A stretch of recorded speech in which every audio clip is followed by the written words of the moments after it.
ఉండాలి, ఫలభరితంగా ఉండాలి. ఫలిస్తున్న ఈ వ్యక్తి రెండవదిగా ఏం చేయాలి? అభివృద్ధి చెందాలి. అర్థమవుతున్నా మీకు? ఏమవ్వాలి? వ్యక్తి అభివృద్ధి చెందాలి. అప్పటి వరకు జీతం 10,000 అనుకోండి, ఆశీర్వాదానికి 10,000 అనుకోండి. జీతము అభివృద్ధికి జీతం ఏమవ్వాలి? పెరగాలి. 20,000 అవ్వాలి, 20,000-30,000 అవ్వాలి, 40,000 అవ్వాలి, 40,000 80,000 అవ్వాలి. వింటుంటే బాగుంది, హల్లెలూయా, వింటుంటే బాగుందో.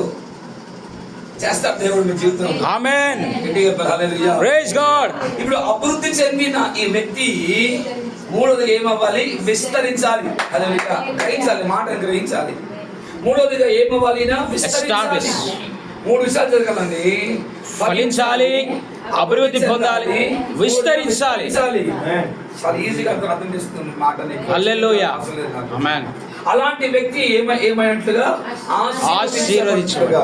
మీ ఎదుట ఆశీర్వాదాన్ని, మీ ఎదుట శాపాన్ని పెట్టాను. మీరు ఏది ఎన్నుకుంటారో అది చాలా ప్రాముఖ్యం. బైబిల్లో నుండి ఒక 3 విషయాలు. ఈ ఆశీర్వాదాన్ని మనము కలిగి ఉండాలి అంటే, మనము అభివృద్ధి చెందాలి అంటే, మన జీవితంలో మనం విస్తరించాలి అంటే ఒక 3 ప్రాముఖ్యమైన, చాలా విషయాలు ఉన్నాయి కానీ ఒక 3 ప్రాముఖ్యమైన విషయాలు మీరు అన్ని విని ఉంటారు. కానీ ఆత్మదేవుడు మరోసారి ఈ మాటలను మనకు జ్ఞాపకం చేయాలి. దేవుని బిడ్డలారా, దేవుని నామానికి మహిమ కలుగును గాక. మొదటిగా 2వ సామ్యుయేలు గ్రంథము 6వ అధ్యాయము, 2వ సామ్యుయేలు గ్రంథము 6వ అధ్యాయము 11, 12 వచనాన్ని మనం చదువుదాం. అందరు తీయండి మాటను. 2వ సామ్యుయేలు 6వ అధ్యాయము 12, 11, 12, 13 వచనాన్ని చదువుదాం. చదవండి. యెహోవా మందసము 3 నెలలు హిత్తీయుడగు ఓబేదెదోము ఇంటిలో ఉండగా యెహోవా ఓబేదెదోమును అతని ఇంటి వారిని అందరినీ ఆశీర్వదించెను. దేవుని మందసము ఉండుట వలన యెహోవా ఓబేదెదోము ఇంటి వారిని అతనికి కలిగిన దాని అంతటిని ఆశీర్వదించుచున్నాడు అను సంగతి దావీదునకు వినబడగా దావీదు పోయి దేవుని మందసమును ఓబేదెదోము ఇంటిలో నుండి దావీదు పురమునకు ఉత్సవముతో తీసుకొని వచ్చెను. జాగ్రత్త వినాలి. ఓబేదెదోము ఇంట్లో దేవుని మందస్థం ఉండగా 3 నెలలు చెప్పాలి. 3 నెలలు ఉండగా 3 విషయాలు రాయబడింది అక్కడ. మొదటి విషయము, దేవుడు ఓబేదెదోమును, ఇంకా ఓబేదెదోము ఇంటి వారిని, ఓబేదెదోము కలిగిన అన్నిటిని ఏం చేశాను ఆయన? చెప్పాలి. కలిగినవన్నిటిని ఆశీర్వదించెను. దేవుడు ఒక వ్యక్తిని ఆశీర్వదిస్తే ఆ వ్యక్తి దీవించబడాలి. ఆయన ఇంటి వారు వినాలి. ఆయన ఇంటి వారు దీవించబడాలి. ఆయన కలిగినవన్నీ ఏం చేయబడాలి? ఆశీర్వదించబడాలి. కారణం ఏంటి? దేవుడు ఓబేదెదోమును దీవించే కారణం ఏంటి? దేవుని మందస్థము ఆయన ఇంట్లో ఉన్నందున. ఎందుకు వచ్చిందండి మందస్థం? తెలుసు కదా మీకు ఏంటో? మందస్థం అంటే దేనికి ప్రతిబింబించబడిందంటే, అది దేనికి ప్రతిరూపంగా ఉంది అంటే దేవుని సన్నిధికి ప్రతిరూపంగా ఉంది. హల్లెలూయా. మీరు మోసే కట్టిన ప్రత్యక్ష గుడారంలో బయట ఆవరణము వినాలి, బయట ఆవరణము, లోను ఆవరణము, పరిశుద్ధ స్థలము, మూడోది చివరికి ఏం రాబడింది? అది పరిశుద్ధ స్థలం. ఏముంది అక్కడ? ఏం లేదు అక్కడ. మందస్థం మాత్రం పెట్టబడింది. ఆ కరెక్ట్ గా అతి పరిశుద్ధ స్థలములో ఆ బలిపీఠం పైన దేవుడు ధూపము వలె ఆయన సన్నిధి అక్కడ ఏముండదు, అక్కడ నిలిచి ఉండేది. వీళ్ళు ఎక్కడికి వెళ్ళారో సన్నిధిని మోసుకొని వెళ్ళారు. యుద్ధానికి వెళ్తే యుద్ధంలో జయము. కాళ్ళు పెట్టిన దేశాన్ని సొంత స్వాధీనం. యోర్దానులో కాళ్ళు పెడితే పాయలుగా 2 పాయలు వచ్చి దేని వల్ల జరిగింది? ఇవన్నీ కూడా యెహోవా సన్నిధి వలన. ఆమేన్. ఈ విషయాన్ని ఎలా గమనించాలంటే, శత్రువు అయిన ఫిలిష్తీయులు గమనించారు. ఏమని గమనించారంటే, వాళ్ళు ఈ మందస్థం ఉండడం వలన అలా వీళ్ళు జయం పొందుకుంటున్నారు, ఈ మందస్థం ఉండడం వల్ల వీళ్ళు దీవించబడుతున్నారు. మందస్థాన్ని కానీ మనం తీసుకెళ్తే మనం పొందుకుంటాము. ఎట్లా అనుకున్నారో అలానే జరిగింది. యుద్ధానికి వచ్చారు. యుద్ధంలో వచ్చి వాళ్ళని ఓడించి మందం తీసుకొని వెళ్ళిపోయారు. విషయం ఏంటిదంటే, అప్పుడే ఏలి యాజకుడుగా ఉన్నాడు. ఏలి యాజకుడు ఉన్నప్పుడు తన మనవడికి పేరు పెట్టాడు. ఏం పేరు పెట్టాడు అంటే ఇకాబోత్ అని పేరు పెట్టాడు. ఇకాబోత్ అనే మాటకు అర్థం ఏంటంటే ఇశ్రాయేలు నుండి మహిమ ఏమైంది, తొలగిపోయింది. ఇప్పుడు విషయం ఏంటంటే ఇప్పుడు ఈ మందస్తము ఇశ్రాయేలు వారికి ఉన్నప్పుడు వాళ్ళకి దీవెన, వాళ్ళకి జయము కలిగించింది. ఫిలిస్తీన్ల దగ్గర ఉన్న తెగులు, శాపం, రోగాలు వస్తున్నాయి. వాళ్ళకి వీళ్ళకి ఏంద్రా ఈ రోగము, ఏంద్రా తెగులు అంటే వాళ్ళు అన్నాడు. ఇవన్నీ కారణం ఏంటిదంటే నిబంధన మందసం. ఇప్పుడు ఈ మందస్తాన్ని ఏం చేయాలి, మనము ఇశ్రాయేలుకి పంపించేసేయాలి, ఇశ్రాయేలుకి పంపించాలి. దేవుని బిడ్డలారా, ఎంతమంది నాతో ఒప్పుకుంటారు ఈ మాట? పాత నిబంధన గ్రంథంలో మందస్తం పెట్టే కొత్త నిబంధన గ్రంథంలో యేసు ప్రభుతోనే పోల్చబడింది. హల్లెలూయా, ఆమేన్. ఒప్పుకుంటారు ఈ మాట? యేసు ప్రభుతో పోల్చబడింది. ఆ చిగురుంచ కర్ర, ఆ మన్నా, ఆ 10 ఆజ్ఞలు ఇవన్నీ కూడా ప్రభుతోనే పోల్చబడింది. ఇప్పుడు ఆ మందస్తము 3 నెలలు ఉండగా ఓబేద్ ఏం చేయబడ్డాడు? ఆశీర్వదించబడ్డాడు. ఎక్కడుంది మందస్తము? ఓబేద్ ఇంట్లో ఉంది. ఇప్పుడు ఆ మందస్తము దేనికి సాదృశ్యము? దేవుని యేసు ప్రభు. ఆ యేసు ప్రభు ఇప్పుడు ఎక్కడున్నాడు? ఇప్పుడు ఎక్కడ ఉన్నాడు? మనలో, మన సంఘంలో. ఇప్పుడు ఈ మందస్థం ఎక్కడ ఉంది? మన హృదయంలో. అప్పుడు మనం ఏమవ్వాలి? ఆశీర్వదించబడాలి. ఈ సంవత్సరం అయిందో లోపలికి వచ్చి మందస్థం, ఈ మందస్థం మన లోనికి వచ్చి, దేవుని సన్నిధి మన లోనికి వచ్చి, మీరు దేవుని సన్నిధి, మీ ఆత్మ మీలో ఉన్నది, మీరు దేవుని ఆలయం కారా అని పౌలు అన్నాడే. ఇప్పుడు మందస్థం లోపట ఉంటే నేనేం చేయబడాలి? ఫలించాలి, విస్తరించాలి. ప్రేయర్ అంతా ఎట్లుందంటే గాడి పంగా దేదే, లిఫ్ట్ కా దే, తోడ ఆశీర్వాదం దేదే, అట్లా మన ప్రేయర్. మనం దీవించబడాలి లోపట. ఆమేన్. ఈరోజు ఆ మందస్థం 3 నెలలు ఉంటే దీవించబడ్డాడు. మనలో ఎంతకాలమైంది రక్షణ పొందినప్పుడు వచ్చింది మందస్థం మనలోకి. యేసు ప్రభువుని సొంత రక్షకునిగా నేను అంగీకరించుకుంటున్నాను, నా రక్షకుడిగా ఉండి ప్రభువా నాలోకి రండి, నా హృదయంలో ఉండండి అని ప్రార్థన గుర్తుందా? ఎప్పుడో 1944 చేశారు. గుర్తున్న ప్రార్థన గుర్తుంది. ఆయన మనలో వచ్చాడు. మనం ఏం చేయాలి ఇప్పుడు? తేడా ఏంటి ఇప్పుడు? కారణం ఏంటి? విషయం ఏంటిదంటే ఈ ఫిలిస్తీన్లు ఏం చేస్తారంటే ఈ మందస్థాన్ని ఇశ్రాయేలుకు పంపించడానికి 2 దూడలు బండిని కట్టి ఆ బండి పైన ఆ మందస్థాన్ని పెట్టి ఇశ్రాయేలుకు పంపించారు. ఇప్పుడు దావీదు ఏం చేశాడంటే ఆ మందస్థాన్ని స్వీకరించుకోవడానికి, ఓబేద్ ఇంటికి ఎందుకు అని చెప్తున్నాం వినండి. ఆ మందస్థాన్ని స్వీకరించుకోవడానికి ఇశ్రాయేలు పెద్దలను, కొంత మనుషులను వెళ్తున్నాడు. దేని తీసుకొని వెళ్తున్నాడు? మందస్థాన్ని తీసుకొని వెళ్తున్నాడు. తీసుకున్నారు. ఫిలిస్తీన్ల టాటా బాబాయ్ చెప్పి మందస్థాన్ని ఇశ్రాయేలు తీసుకొని వస్తూ ఉంటే నాకోలు కళ్ళెము దగ్గర ఎడ్ల బండి కొంచెం ఏమైనా కదా, అది కదలేసరికి మందస్థం పడిపోతుందేమో అని ఎవరు ఊజ్జా పట్టాడు. అర్థమవుతుంది మీకు మాట? ఊజ్జా పట్టిన వెంటనే దేవుని కోపము అతని రగులుకొన్నది. అక్కడే వాడు పడి ఏమైనా ప్రాణం విడిచిపోయి. చెప్పండి, ఊజ్జా చేసిన పని మంచిదే కదా, మంచి ఆలోచన కదా. పడిపోతుంది దేవుని సన్నిధి. దేవుని సన్నిధిలో కావాలి. ఊజ్జాకు మన తేడా ఏంటిదంటే ఇప్పుడు మనకు మంచి ఆలోచనే, మా చర్చ్ మంచిగా ఉండాలి, మాకు డ్రమ్స్ కావాలి, ఫ్యాన్ కూడా వచ్చేవారు మంచిగా అయిపోవాలి, మంచి ఆలోచనే. కానీ విషయం ఏంటిదంటే దేవుని కోపం ఎందుకు వచ్చిందంటే వీళ్ళు ఆరాధించేది బాగుంది, దేవుని సన్నిధికి ప్రాముఖ్యత ఇచ్చే బాగుంది, కానీ అది లోక సంబంధమైన కార్యం, ఆచారం, లోక ఆచారం ఉంది. ఎగ్జాంపుల్ చెప్పమంటారా మీకు? ఈరోజు ఎన్ని పండుగలు ఉన్నాయో బయట, అన్ని పండుగలకి బండి కావాల్సిందే. ఎట్ల బండి? మనకి ఎట్ల బండి? బయట బండి కావాల్సిందే. అర్థం మీకు? ఎన్ని పండుగలు అయినాయి, ఇప్పుడు ఏం కావాలి? బయట బండ్లు, ఊరేగింపు బండ్లే కావాలి. ఇప్పుడు బండి పైన పోతుంది పండుగ అంతా. ఈ దేవుని సన్నిధిని లోక సంబంధంగా తీసుకుని వస్తున్నారు. దేవుని సన్నిధికి లోక సంబంధంగా వస్తున్నారు. దేవుని బిడ్డలారా, రెండవ కారణం మాట ఊజియా అన్న మాటకు అర్థం ఏంటిదంటే మాంసము. మన మాంసము చేత దేవుని సన్నిధిని హ్యాండిల్ చేయలేము. దేవుడు ముట్టాడు. ఇప్పుడు దావీదు అనుకున్నాడు, ఒక లోకాచారానికే చచ్చిపోతే మా ఇదంతా లోకమే, నా ఇంట్లో ఇన్ని లోకం అర్థం చేసుకోవాలి. ABC అర్థం తీసుకోవాలి. నా లోకమంతా నా ఇంట్లోనే ఉంది. ఇప్పుడు ఇది వచ్చిన నా ఇంటికి పట పట పట పట ఒకరు అందరూ ఏమవుతారు? అందుకే ఎడికి వెళ్ళాలి. ఇది ఆశ్చర్యం అనిపించింది ఏంటిదంటే, అంతమంది ఇంట్లో దేవుని సన్నిధి రావడానికి అర్హత కలిగిన ఒకే ఒక ఇల్లు ఓబేద్ ఇల్లు అండి. ఓబేద్ దేవుడు ఏం చేశాను? ఆశీర్వదించాను. నన్ను దీవించమని అడిగాడా? ప్రార్థన చేశాడా? ప్రార్థన చేయలేదు, విజ్ఞాపన చేయలేదు అయినా. కానీ దేవుడు అతను ఏం చేశాను? ఆశీర్వదించాను. సన్నిధి. ఇప్పుడు దారి చూశాడు, అమ్మా నేను కూడా ఏమవ్వాలి? దీవించబడాలి.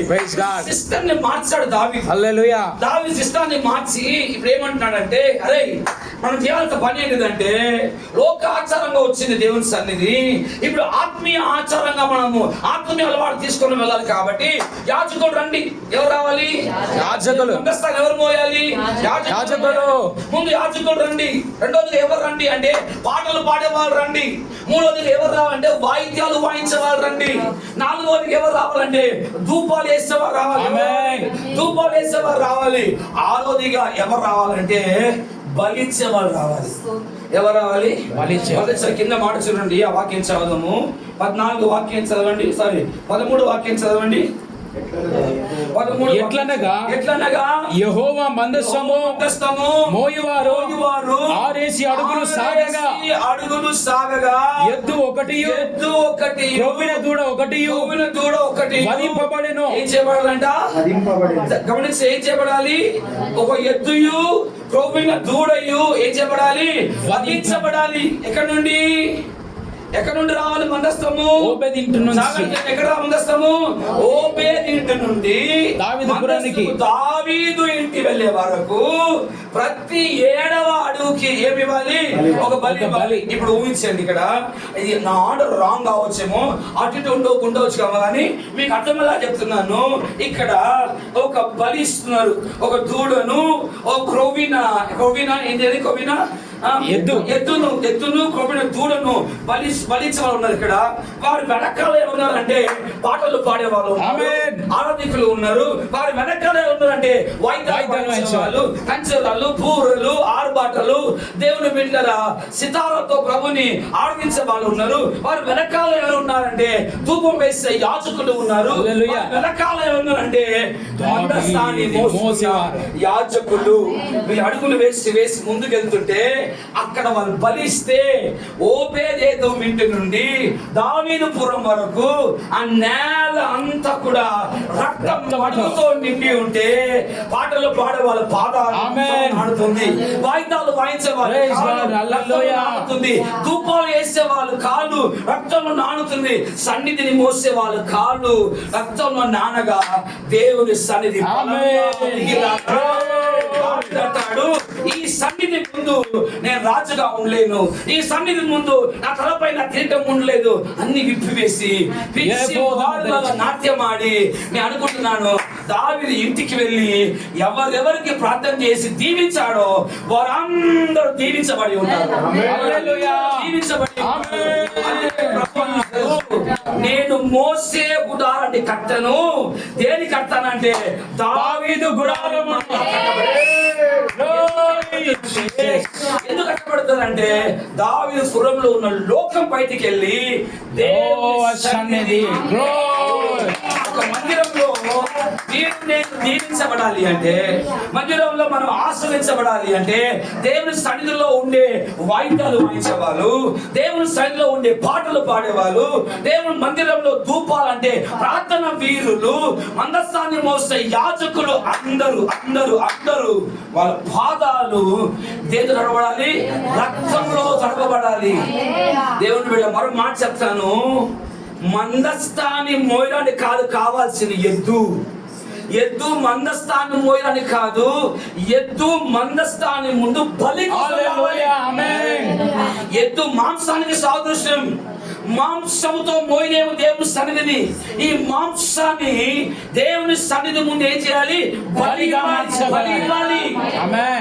ఇలా ఎవరైతే ఆయన సన్నిధికి ప్రాముఖ్యత ఇస్తారో, ఎవరైతే ఈ సన్నిధిని కాపాడుకుంటారో, ఎవరైతే ఈ సన్నిధికి ముఖ్యత ఇస్తారో వారిని నేను ఆశీర్వదించను. ఆస్వాదించను. ఆదివారం యాజకుడు నిలబడి యెహోవా మిమ్మల్ని ఆస్వాదించును గాక, కాపాడును గాక, ఆయన ముఖకాంతి మీ పైన ఉదయించును గాక పలకగా, ఆయన పలకగా దేవుడు పరలోకము నుండి మిమ్మల్ని యాజకుడు కాదండి, దేవుడే మనం చేయాల్సిన పని ఏంటిదంటే ఆయన సన్నిధికి ఇవ్వాల్సిన ప్రాముఖ్యత, ఆయన సన్నిధికి ఇవ్వాల్సిన ప్రాముఖ్యత. ఆదివారం కూడా మందిరానికి రాక పనులకు వెళ్తూ ఇష్టమైన కార్యం దీవిస్తుంటే ఈ స్థితిలో దేవుడు ఆశీర్వదించిన వారిని దేవుని సన్నిధికి ప్రాముఖ్యత ఇవ్వాలి. ముందు దేవుని సన్నిధికి ప్రాముఖ్యత ఇవ్వాలి. రెండవదిగా అదే 2వ సామ్యుయేలు 22వ అధ్యాయము, 2వ సామ్యుయేలు 22వ అధ్యాయము 22వ కాదు 7వ అధ్యాయము 22వ వాక్యం. 2వ సామ్యుయేలు 7వ అధ్యాయం. కాబట్టి దేవా యెహోవా నీవు అత్యంతమైన ఘనత కలవాడవు, నీ వంటి దేవుడు ఒకడును లేడు. మేము వినిన దానిని అంతటిని బట్టి చూడగా. సామ్యుయేలు 7వ అధ్యాయము 22వ వాక్యాన్ని చదువుదాం. 22వ వాక్యం. కాబట్టి దేవా యెహోవా నీవు అత్యంతమైన ఘనత కలవాడవు, నీ వంటి దేవుడు ఒకడును లేడు. మేము వినిన దానిని అంతటిని బట్టి చూడగా నీవు తప్ప దేవుడెవడును లేడు. 27 నుంచి చదువుదాం. 27 నుంచి చదవండి. ఇశ్రాయేలీల దేవా, సైన్యంలో అధిపతియగు యెహోవా, నీకు సంతానము కలగజేయుదునని నీవు నీ దాసుడనైన నాకు తెలియపరిచితివి కనుక ఇలాగు నీతో మనవి చేయుటకై నీ దాసుడనైనా నాకు ధైర్యము కలిగెను. యెహోవా నా ప్రభువా, మేలు దయచేయుదు అని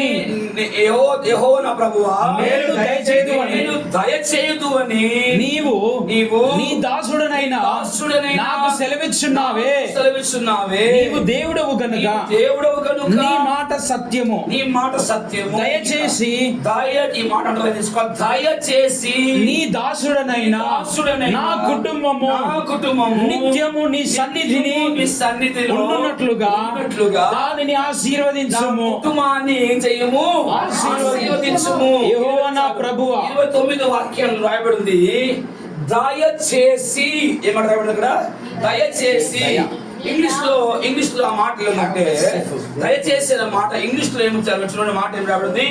now be please to bless your servant and his family. అంటే నీవు నీ దాసుని కుటుంబాన్ని నీవు ఆశీర్వదించినట్లుగా నీ దాసుడు నీ దృష్టిలో ఏం పొందుకోవాలి? దయ పొందుకోవాలి. నీ దాసునికి దయ కలగాలి దృష్టిలో.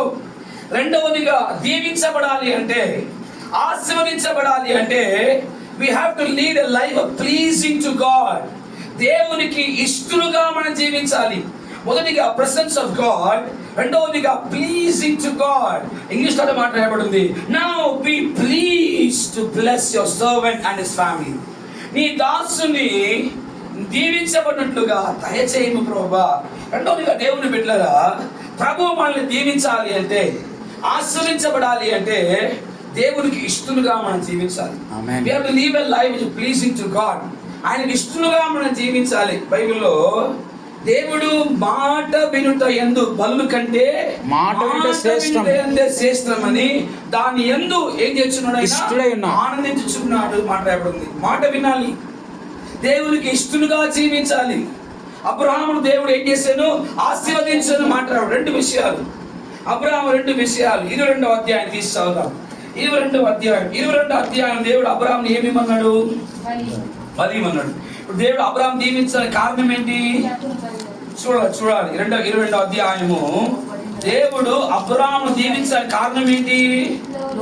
లోబడెను, బలిచ్చను కోసం కారక్కడ. ఒకసారి 14 వాక్యం చదువుదాం. అబ్రహాము ఆ చోటుకి యెహోవా ఈరే అని పేరు పెట్టెను. 17 చదువుదాం. నేను నిన్ను ఆశీర్వదించి నేను నిన్ను ఆశీర్వదించి ఆకాశ నక్షత్రము వలెను నక్షత్రములను సముద్ర తీరం మందలి తీరందలి ఇసుక వలెను ఇసుక వలెను నీ సంతానమును నీ సంతానమును నిశ్చయముగా విస్తరింపజేసేదను. చేసేదను. నీ సంతతి వారు తమ శత్రువుల గవిని స్వాధీనపరచుకొందురు. మరియు నీవు నా మాట నీవు నా మాట వినినందున భూలోకములోని జనములన్నీ నీ సంతానము వలన ఆశీర్వదించబడును. నామనికి మహిమ కలుగును గాక. హల్లెలూయా. ఎక్కడ కూడా నీవు బలిచ్చినందున అన్న మాట రాయబడలేదు. కానీ పైన వాక్యం చదువుకుంటే జస్ట్ ఒక మాట చెప్తాను మీకు, జాగ్రత్త వినండి. నీ కుమారుని ఇవ్వుట నువ్వు వడి తీయలేదు కనుక ఇందువలన నీవు దేవునికి భయపడువాడు అని నేను తెలుసుకొందును. ఇందువలన నీ కుమారుని కంటే దేవుని నేను ప్రేమిస్తావని నేను ఎరుగుదును అన్నాడు. కానీ ఆశీర్వాదము ఎందుకు వచ్చిందంటే నీవు నా మాట విన్నందున. ఏంటి మాట? అబ్రహాం, నీకున్న ఒకటే కుమారుని ఏం చేయి? బలిపు. ఫస్ట్ వర్సే ఉంటుంది. అబ్రహామును దేవుడు ఏం చేయటకు చెప్పడి మాట? పరిశోధించటకు. ఏం చేయటకు? పరిశోధించటకు. కొన్నిసార్లు ఆశీర్వాదం ఇవ్వక మునుపు దేవుడు మనల్ని పరిశోధిస్తాడు. ఏమి పరిశోధిస్తాడు? వినంటాడా లేడా? నా మాట వీళ్ళు ఏం చేస్తున్నారు? వింటున్నారా లేదా? ఇప్పుడు ఈ జూలై 31కి ఆన్లైన్ ప్రేయర్ ఉంది. జూలై 31 ఏముంది? ఆన్లైన్ ప్రేయర్ ఉంది. మైండ్ లో అయితే క్విజ్ ఉందా లేదా అని వేరే ఉంది. ఇప్పుడు మనం ఆన్లైన్ ప్రేయర్ ఏమవుతున్నాం? సంఘం అంతా ఏమవుతున్నాం? కూడుకుంటున్నాం ఒక దగ్గర. ఈ మాట ఎవరు చెప్పారు? పౌలు. కొన్నట్లుగా సంఘముగా కూట మీరు ఏం చేయకండి, మానవద్దు. మానుతున్నావు అంటే ఏం చేస్తున్నావు? మాట వింటలేదు. మానుతున్నావు అంటే ఏం చేయాలి? ఏ కారణం అంటే మానుతున్నావు? కొంతమంది చాలా కారణం చెప్పంటారు. కారణం ఉంది, నాకు తెలిసి కారణం ఉంది. కుజండి కొంతమంది వస్తలేరు, కొంతమంది యాంజాలు కాబట్టి వస్తలేరు. ఇది చాలా ఉన్నాయి. ఏబిసి ఎక్స్ప్రెస్ చెప్పలేను. ఏ కారణము? నాకు అంతే పెట్టుకుంటారు. పొద్దున 5 గంటల వరకు 1 గంటకు ముగిస్తుంది. నాకు ఎంత పొద్దున ఎందుకన్నా 1 గంట కూడా ముగిస్తే బాగున్నా, నాకే సలహా ఇస్తారు. 1 గంట వరకు మానుకుంటున్నావు అంటే ఏం చేస్తున్నావు? మాట వినట్లేదు. అట్లా వస్తుంది ఆశీర్వాదము రాదు. మాట వినట్లేదు. ఇప్పుడు మనకు వచ్చిన సమస్య ఏంటిదంటే వింటే వింటాము, వినకపోతే వినము. అట్లనే ఉంటే బాగుంటుంది. నేను చెప్తాను ఈ వారం అన్నా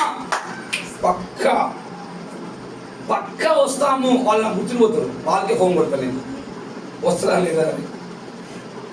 మాట వినుట ఎందుకు ఆనందించుడు? ఎందుకు దేవుడు నిన్ను ఆశీర్వదించి నీ సంతతి వారిని ఆశీర్వదించి నీ సంతతి ద్వారా వలన దేశంలో ఎందుకు ఆశీర్వాదం అండి ఇది? మన దేవుడు దీవించడం మాత్రం కాదు, మన 2వ తరాన్ని దేవుడు దీవించాలంటే వారి ద్వారా దేశంలో ఉన్న సకల జనములు ఏం చేయబడాలి? ఎందుకు ఆశీర్వాదం? ఎందుకు వచ్చిన ఆశీర్వాదము? నా మాట విన్నందున. ఎంత ఇష్టడయ్యాడు దేవుడికి అబ్రహాం, ఎంత ఇష్టడయ్యాడో దేవునికి. అబ్రహాం ఇష్టడానికి మరో కారణం చెప్పి 3వ పాయింట్కి వెళ్తాను. 17th వర్స్ని మనం చదువుదాం. 17వ వచనాన్ని మనం చదివితే, నేను నిన్ను 14వ అధ్యాయము 17 నుండి కొన్ని మాటలు మనం చదువుదాం. చాప్టర్ 14 జెనసిస్ 14 17 నుండి చదువుదామా? చదవండి. అబ్రహాము అతడు కదొర్లాయ ఏమేరును అతనితో కూడా ఉన్న రాజులు ఓడించి తిరిగి వచ్చినప్పుడు సొదొమరాజు అతన్ని ఎదుర్కొనుటకు రాజు లోయ అను షావే లోయ మట్టుకు బయలుదేరి వచ్చాను. మరియు షాలేము రాజైన మిల్కీసెదెకు రొట్టెను ద్రాక్షారసమును తీసుకొని వచ్చాను. అతడు సర్వోన్నతుడగు దేవునికి యాజకుడు. ఇంకా అప్పుడు అతడు అబ్రాహామును ఆశీర్వదించి ఆకాశమునకు భూమికి సృష్టికర్తయును సర్వోన్నతుడునైన దేవుని వలన అబ్రాహాము ఆశీర్వదించబడును గాక అనియు నీ శత్రువులను నీ చేతికి అప్పగించిన సర్వోన్నతుడకు దేవుడు స్తుతింపబడును గాక అనియు చెప్పాను. అప్పుడు అతడు అన్నిటిలో ఇతనికి 10వ వంతు ఇచ్చాను. ఇతనికి ఏమిచ్చాను చెప్పాలి మీరు, ఏమిచ్చాను? పైన ఏ వాక్యం రాయబడి ఉంది? ఆ సర్వోన్నతుడు దేవుడకు యాజకుడు ఏమని దీవిస్తున్నాడు? దేవుడు భూమి ఆకాశాన్ని సృజించిన దేవుడు అబ్రహామును ఏం చేయనుగా? ఆశీర్వదించును గాక. దీవించబడలేదు అబ్రహాం? దీవించబడ్డాడు. ఎందుకు? కారణం ఏంటి? తన యాజకుడు, ఎవరైతే యాజకుడు వినాలి మీరు, అతనికి ద్రాక్ష రసమును ఇంకేమిచ్చాడు? రొట్టెను ఇచ్చాడు. అతనికి అతడు కలిగినదంతటిలో నుండి 10వ భాగం ఇచ్చాను. హల్లెలూయా, గట్టిగా చెప్పాలి. ఏమి ఇచ్చాను? 10వ భాగం. దేవుని నామానికి మహిమ కలుగును గాక. మనకు ఎన్ని రొట్టెలు అయిపోయిందో, ఎన్ని ద్రాక్షరసం అయిపోయిందో. ప్రతి నెల ద్రాక్షరసం, ప్రతి నెల ప్రతి రొట్టెలు. అది తీసుకున్నప్పుడు ఏమి ఇవ్వాలి? దేవునికి ఇవ్వాల్సిన భాగంలో నుండి దశం. నాకు ఏ ప్రసంగం చేసినా ధైర్యంగా చెప్తాను, కానీ ఈ ప్రసంగం ఎందుకు ఈ నెల దశం భాగం ఇవ్వలేదు అనుకోండి, డబ్బులు ఫోన్ కొట్టినా ఫైన్ కట్టి తీసుకెళ్ళిపో. పాస్టర్ గారు తెలుసు, మేము ప్రే చేస్తాము, మేము పనికి వెళ్తాము, అంగడికి వెళ్తాం, డాక్టర్కి వెళ్తాం, వ్యాపారానికి వెళ్తాం, కావు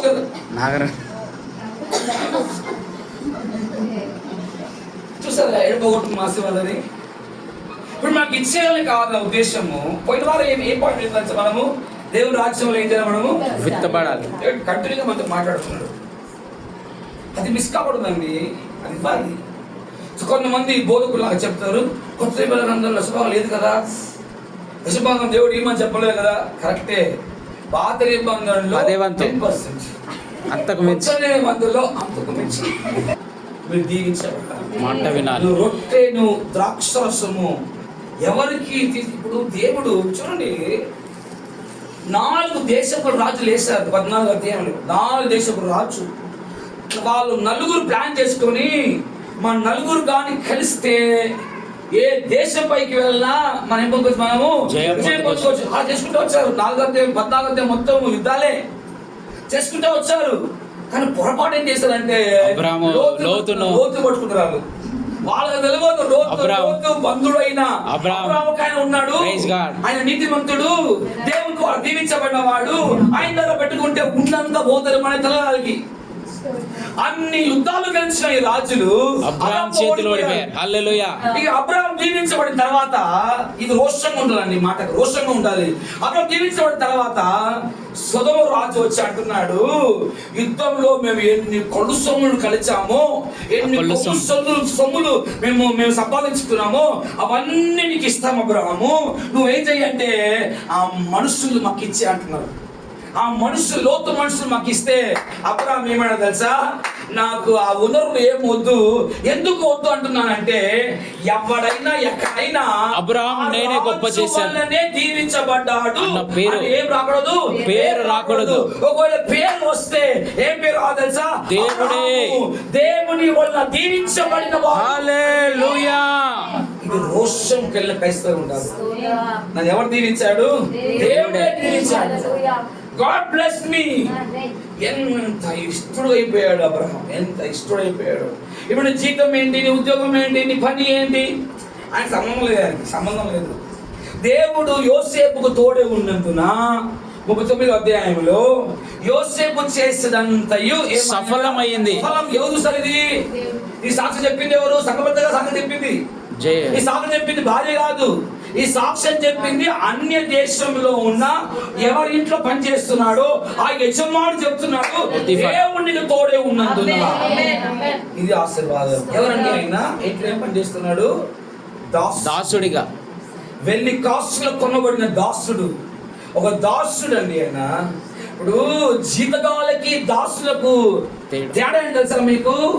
జీతాన్ని తెచ్చిన జీతకాల పని మనుషులు 10 గంటలు ఎక్కిరంటే 6 గంటలు ఈ గంట కొడితే ఎవరు టైం చూస్తా టైం చూస్తూ ఉంటారు. 6 గంటలు గంట కొట్టినట్టు పారాతల గంప ఇట్లా పోతూనే ఉంటారు. ఎవరు వాళ్ళు? జీతగాళ్ళు, దాసులు కాదు.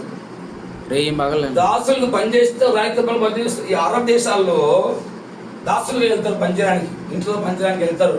ఒక్కొక్క అరబ్ రాజు, ఒక షేక్ ఒక్కడు కాదు 5, 6, 7 డజన్ బార్లు ఉంటారు. వాళ్ళకి డజన్ బార్లకి డజన్ పిల్లలు ఉంటారు. వాళ్ళకి స్కూల్ బయటికి పోరు, ఇంటర్నేట్ స్కూల్ వాళ్ళకి. ఇప్పుడు దాసి ఏం చేయాలంటే దాసి అందరికి ఒకడేమో చట్నీ అంటాడు, ఒకడు పిజ్జా అంటాడు, ఒక బర్గర్ అంటాడు, పప్పు అంటాడు, చికెన్ అంటాడు. ఒకవేళ దాసి కానీ పని చేయలేదు అనుకోండి, వండలేదు అనుకోండి, పిల్లలు సైతం తంత్రంటారు. దాసి జీవితం ఇది. అంత దిగజారిపోయిన పని అయినా యెహోవా అతనికి తోడై ఉన్నాడు. అతని దేవుడు ఏం చేశాను? సో నువ్వు ఏం పని చేస్తున్నావో డజంట్ మ్యాటర్.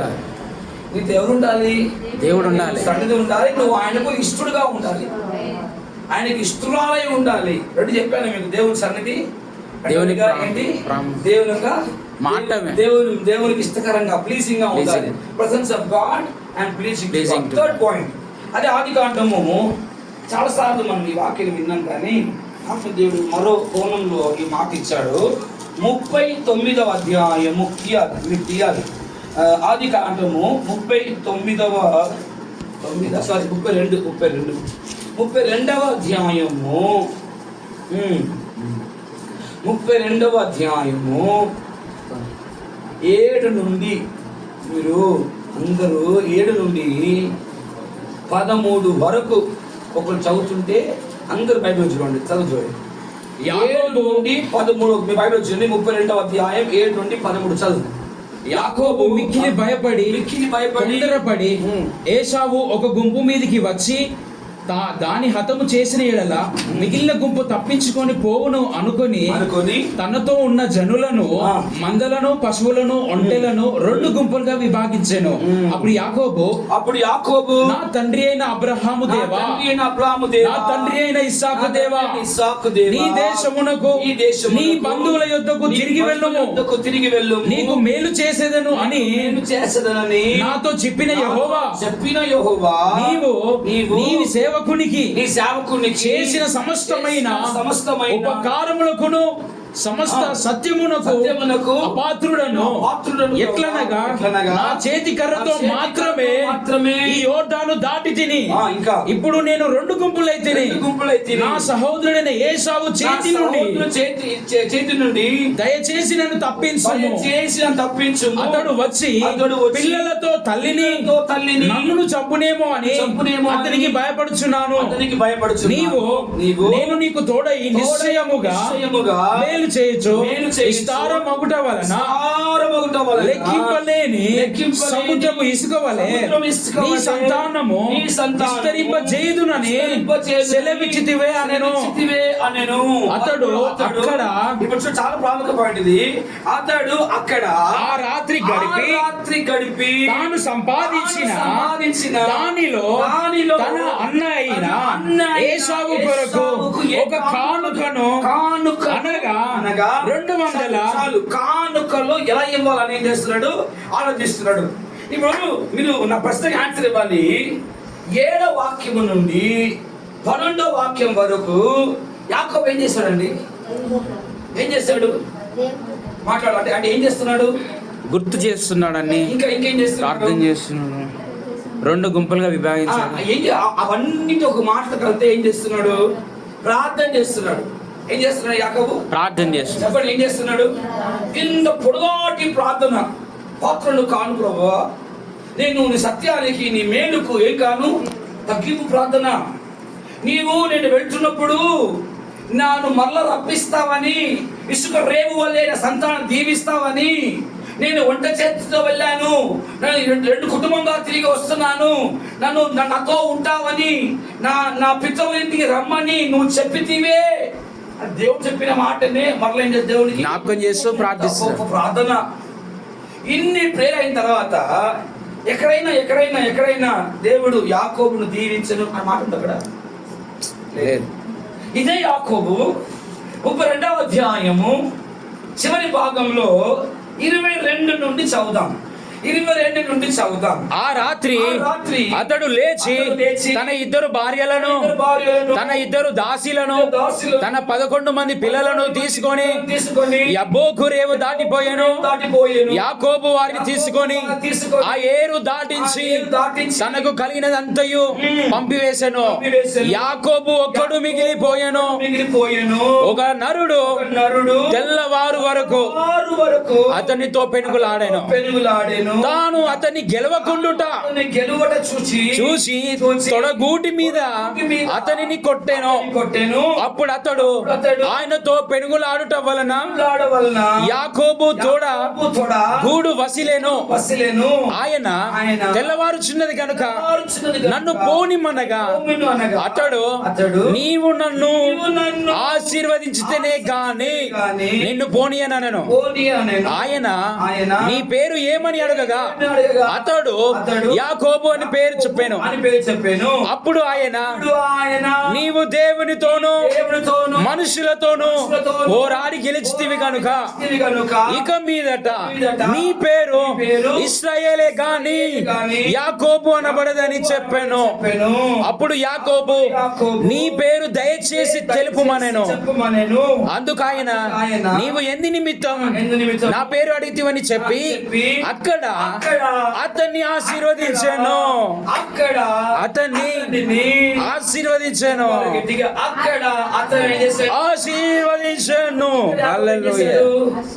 ఇక్కడ యాకోబు ఏం చేశాడు? దేవుడు యాకోబు దీవించాడు. కానీ ఇక్కడ యాకోబు చేసింది ఏంటి? 22 నుండి ఆయనతో పెనుగులాడి దాన్ని ఏం చెప్పాలి?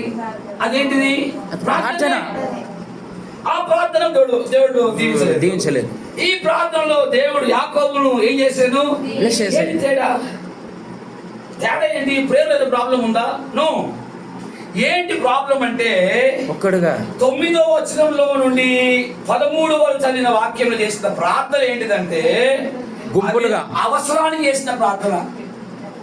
ఏం ప్రార్థన? అవసరానికి. భయం వచ్చినప్పుడు చేసిన ప్రార్థన, ఏదైనా కావాలంటే చేసిన ప్రార్థన.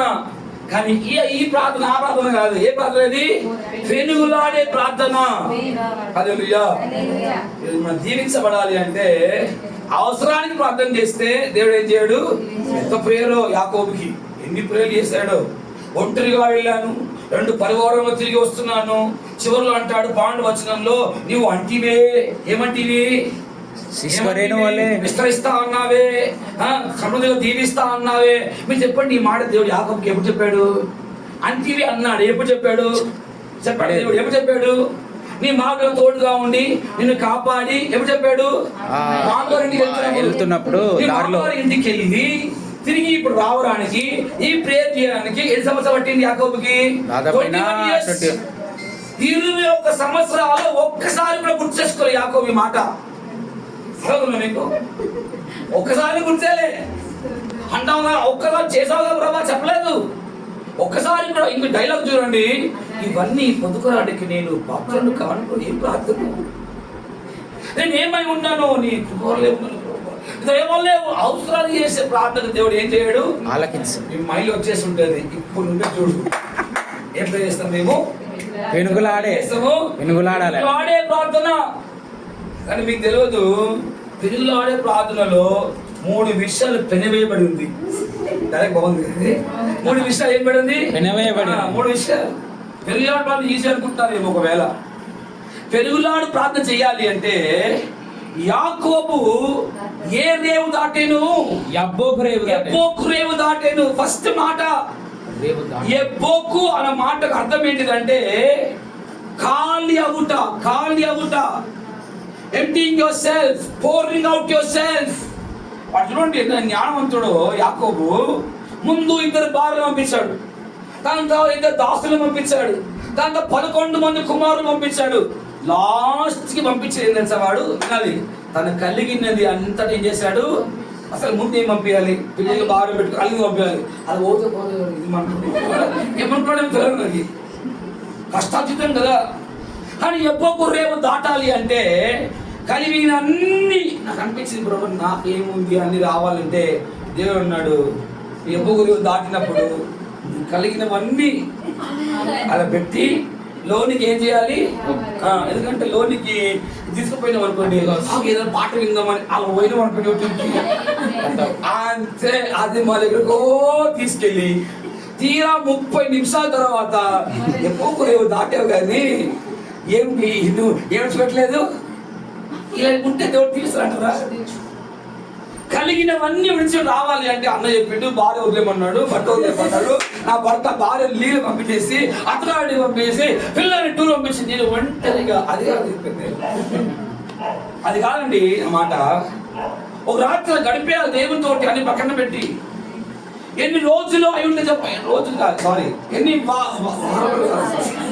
నెలలు కాదు సారీ, ఎన్ని యుగాలు అయిందో, ఎన్ని యుగాలు దేవుడితో అలా సమయం గడిపి, కానీ పేరు మాత్రమే తెలుసా, నేను పాత్రుని కాను ప్రభువా, ఈ సంవత్సరం నన్ను దీవిస్తావంటివే, నా ముఖాన్ని నన్ను నువ్వు కనపరుస్తావంటివే, నన్ను హెచ్చిస్తావంటివే, నువ్వు అప్పు తీసుకోవు అప్పు ఇస్తావు, ఏమన్నావు అప్పు నుంచి అప్పులే అప్పులు అంటివే. ఇన్ని మాటలు పేర్లు అవసరానికి వేసే ప్రార్థన దేవుడు.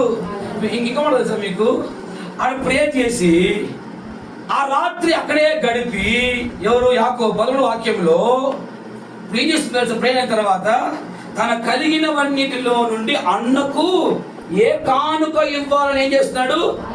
ప్లానింగ్. ప్రేయర్ చేస్తే ప్లాన్ చేయొద్దు, ప్రేయర్ చేస్తే ఏం చేయదు, ప్లాన్ చేయొద్దు. కొంతమందికి సడన్ గా ప్లాన్, ఆ బాడు ప్లాన్ వాళ్ళు పెట్టుకొని నాకు చెప్తారు ఫోన్ కదా, ఒక మంచి ప్లాన్, ఒక బిజినెస్ ప్లాన్ ఉందన్నా, అన్ని బోంగా ఒక 1000 రూపాయలు మిగులుతారు మనకి, నెలకు 30,000. అది వింటుంటే నా చెవులో 30,000 అంటే దశభాగం ఎంత వస్తుందో అనిపిస్తుంది నాకు. ప్రే చేస్తావా? నేను కాదు, నన్ను నువ్వు ప్రే చేయాలి. యాకోబు ప్లాన్ ఏంటో తెలుసా? ప్లాన్ ముందు ఒక గుంపు పంపి, గొర్రెలు పంపి, దాని తర్వాత పిల్లలు పంపి, వాళ్ళకు మీకు మాకు మధ్యలో ఏం కావాలి? ఏం ప్లాన్ అంటే ఇది? అప్పుడు కూడా కోపం తగ్గకపోతే దగ్గర ఉంటే ఏం చేయొచ్చు? మేము మళ్ళా లాభండి వెళ్ళిపోవచ్చు. ఏం ప్లాన్? ప్రార్థన చేయకుండా చేసిన ప్లాన్ అంతా పనికి మాల ప్లాన్లే. వాళ్ళు ఏదైనా ఉంటే మీరు చెప్పండి. ప్లాన్ పెనుగులాడే ప్రార్థనలో అన్ని వదిలేయాలి. 3 చిక్కిదే అనుకుంటే పెరుగులాడి ప్రార్థనకి వెళ్ళి రాత్రి ఎంత పెరుగులాడి దేవునితో పట్టుకొని పెరుగులాడి పాదాలు పట్టి ఊపి, మన దేవుని కాదు టేబుల్లో చేతులు పట్టి పచ్చాలని ఊపి దానికి అవ్వాల్సింది. పెరుగులాడి ప్రార్థన చేస్తుంటే దేవుడు మనం దీవించేస్తాడేమో అనుకునే లోపు ప్రమాణం కొడతాడు, దెబ్బ దాకా ఏంటండి పెరుగులాడిలో బ్లెస్సింగ్ అనుకుంటే దెబ్బ తాకుతున్నాయి. ఎందుకంటే తొడగొట్టు మీద కొట్టాడు. ఉన్న ఎముకలలో బలమైన ఎముక ఏదైనా ఉంది అంటే, మనకు స్తంభం లాగా నిలబడే ఎముక ఉందంటే తొడగొట్టి మీద, అంటే దేవుడు తొడగొట్టిన కొడతనంగా ఉద్దేశం ఏంటిదంటే, ఇంతకాలము నువ్వు ఎవరిని గట్టిగా నమ్ముకున్నావో వీరే నా ఆశయ దుర్గం. ఆ అన్న ఉంటే చాలు, అక్కుంటే చాలు, మా అమ్మ ఉంటే చాలు, మా సంఘం ఉంటే చాలు, దేని ఆశ్రయం అనుకున్నావో అక్కడ కొడతాడు ఫస్ట్. అప్పుడు అనుకుంటావు ఎవరిపైన ఆధారపడవద్దు, నీ ఆశ దుర్గం పైన కొడతాడు దేవుడు. అక్కడికి ఆపిండా. 3వ చిక్కు ఏం తెలుసా? నేను దీవించక మునుపు అవసరానికి ప్రార్థన చేసినప్పుడు నేను ఏం చెప్పాను? గమ్ముంటా. కానీ పెనుగులాడే ప్రార్థన చేసినప్పుడు నేను దీవించాలి అంటే 3వ చిక్కు ఏంటిదంటే చాలా ఇంపార్టెంట్ ఇది. What is your name? నీ పేరేంటి? దేవుని బిడ్డలారా, నేను చెప్తున్నాను చూడండి, ఉన్నదంతా వదిలిపెట్టి రావచ్చు, దెబ్బైనా చేర్చుకోవచ్చు, కానీ ఈ ఆన్సర్ మాత్రం ఇవ్వలేము. ఈ ఆన్సర్ నీ పేరేంటి? ఇప్పుడు చెప్పాలి. పేరు యాకోబు. పేరు అర్థం ఏంటి? నేను యాకోబు అంటే అర్థమే, నేను మోసగాన్ని, వంచకుడిని, అబద్ధం ఆడాను, దొంగిలించాను, బాధ పెట్టాను, దోచుకున్నాను, ఇవన్నీ చెప్పాలి. మనం ఎన్ని వేషాలు వేసామో అవన్నీ ఎక్కడ చెప్పాలి? ఇప్పుడు చెప్పండి, ఎంతమంది పెరిగి ప్రార్థన చేస్తారు? మన చరిత్ర ఆయన తెలియదు. మన చరిత్ర మనం ఎందుకు అడుగుతున్నాడు? ఆయన ముందు అనుకోవాలి. దాని తర్వాత అంటున్నాడు, ఇక యాకోబు కాదు, ఇక ఇస్రాయేలు పిలువబడతావు, నేను నిన్ను ఇక్కడ ఏం చేస్తాను, హల్లెలూయా. I bless you. అవసరానికి ప్రార్థన మానేసి ఏం చేయాలి ఇప్పుడు, పెరుగులాట ప్రార్థన. ఇప్పుడు చూసారు యాకోబు పోయినప్పుడు బాగానే పోయాడు, నడుచుకుంటూ బాగానే పోయాడు, వస్తూ వెళ్ళి వచ్చుంటాడు, కుంటుకుంటూ వచ్చాడు. ఇప్పుడు వాకింగ్ స్టైల్ మారింది. అవసరానికి ప్రార్థనలో స్టైల్ మారదు, మీ స్టైల్. అవసరానికి ప్రార్థన చేస్తే వాకింగ్ స్టైల్ మారదు, మాట స్టైల్ మారదు. మన అక్క పాడేది, మన పాడేది పాట రోడ్డు మారేది దేవుని స్తోత్రం. స్టైల్ అంటే వాకింగ్ స్టైల్ మారి అర్థం ఏంటిదంటే దేవుని బిడ్డలారా, ఆయన జీవిత విధానం మారింది, నడిచే విధానం మారింది, మనుషులు చూసే విధానం మారింది, మనుషులు మాట్లాడే విధానం మారింది. ఇప్పుడు అంటున్నాడు, నేను కేవలము ఒక 11 మందిని తండ్రి మాత్రం కాదు, ఇతర బాలులకు భర్త మాత్రం కాదు, నేను ఎవరిని అంటే ఒక సంతతికి నేను తండ్రిగా ఉన్నాను, ఒక సంతతికి నేను తండ్రిగా ఉన్నాను. ఇక మీదట అబ్రహాము దేవుడు, ఇస్సాకు దేవుడు, యాకోబు దేవుడు. హల్లెలూయా. ఎందుకండి మీరు చెప్పండి, అసలు ఏం పేరు రావాలి? అబ్రహాము దేవుడు, ఇస్సాకు ఏం పేరు రావాలి? ఇశ్రాయేలు. ఇస్రాయేలు రావాలి. ఎందుకు యాకోబు దేవుడు పేరు వచ్చింది? ఎందుకు యాకోబు పేరు వచ్చింది? నాకు చాలా నచ్చింది ఈ మాట. ఎందుకు వచ్చిందంటే మోసగానికి కూడా ఎవరైనా దేవుడు. అలాంటి వాడిని బట్టి ఎవడు ఇచ్చగలడు, మార్చగలడు. అలాంటి వాళ్ళ జీవితాలు దేవుడు మార్చగలడు. ఎంత గొప్ప దేవుడు చూడండి. దేవుని నామానికి మహిమ కలుగును. లాస్ట్ మాట ముగిస్తాను. హగ్గయి 2వ అధ్యాయము 19వ వాక్యాన్ని మనం చదువుదాం. హగ్గయి 2వ అధ్యాయము 19వ వాక్యాన్ని మనం చదువుదాము. తీసుకున్న చదవండి ఆ వాక్యాన్ని. హగ్గయి చాప్టర్ 2 వర్స్ 9. కొట్లలో ధాన్యం ఉన్నదా? ద్రాక్ష చెట్లైనను, అంజూరపు చెట్లైనను, దానిమ్మ చెట్లైనను, ఒలీవ చెట్లైనను ఫలించకపోయేను కదా. అయితే ఇది మొదలుకొని నేను మిమ్మల్ని ఆశీర్వదించేదను. నేను మిమ్మల్ని ఆశీర్వదించును గాక. దేవుని బిడ్డలారా, కొట్లో ధాన్యం ఉందా? లేదు. ద్రాక్ష చెట్టు, దానిమ్మ చెట్టు, అంజూరపు చెట్టు ఇవ్వలేదు. మా మందలో పశువులు ఉన్నాయా? లేదు. అయినా ఇది మొదలుకొని ఈ మాటకు అర్థం ఏంటిదంటే, నేను నిన్ను దీవించడానికి నీ దగ్గర ఏదో ఒకటి ఉండాల్సిన అవసరము లేదు. ఏది లేకపోయినా పర్లేదు, నేను నిన్ను ఏం చేస్తాను, బ్లెస్ యు, ఆశీర్వదిస్తాను. ప్రతి ఆదివారం దేవుని మందిరానికి వచ్చిన మనము మందస్థానం ఇంటికి మోసుకుని వెళ్తుంటే ఆర్భాటంగా తీసుకొని వెళ్ళాలి. దేవుని సన్నిధి ఒడుగుతో తీసుకొని వెళ్ళాలి. దేవుని మన మందస్థాన్ని మోసుకుంటూ దేవుని మనం గృహాలకి వెళ్ళాలి. చెప్పాలి, ప్రభా నా ఇంట్లో ఉండాలి, నా నీ మందస్తు నా ఇంట్లో రాకుండగా నా ఇంట్లో ఏదైనా లోకం ఉందేమో, ఏదైనా ప్రపంచం ఉందేమో, గొడవలు, చిరాకులు, కోపాలు, ఏదైనా ఆశ్చర్యకరమైన కార్యాలు ఏదైనా నా జీవితాల్లో నా ఇంట్లో ఉన్నాయేమో ప్రభా, అవి తొలగించండి. ఇది మొదలుకొని యెహోవా మిమ్మలను ఆశీర్వదించును గాక. తల్లోంచి ప్రార్థన చేద్దాము. ప్రభు ఈ మాటలను